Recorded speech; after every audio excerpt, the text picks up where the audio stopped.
ఈరోజు ఆంధ్రప్రదేశ్ విద్యార్థి యువజన చేసి 2016లో ఉద్యమం ద్వారా ఒంగోలుకి ట్రిపుల్ ఐటీ ఏర్పాటు చేయడం జరిగింది.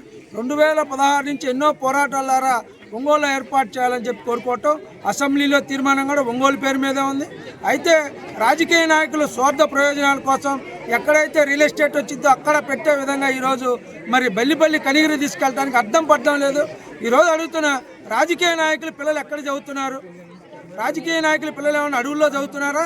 వాళ్ళకేమో అన్ని వసతులు ఉన్న హైదరాబాదు లేకపోతే విశాఖపట్నం, విజయవాడ, ఢిల్లీ, బొంబాయిలో చదివిస్తారు వాళ్ళ పిల్లల్ని.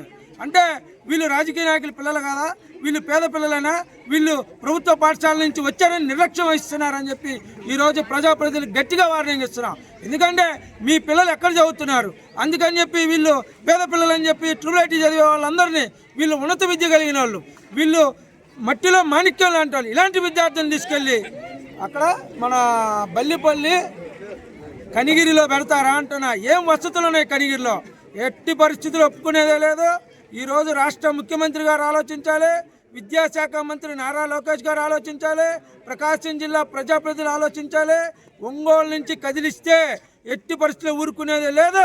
అవసరమైతే బంధుకు పిలిపిస్తాం, పాదయాత్రలు కూడా చేయడానికి సిద్ధంగా ఉన్నాం. మాకు మద్దతుగా మరి విద్యార్థి యువత ముందుకు రావాలని కోరుకుంటున్నాం.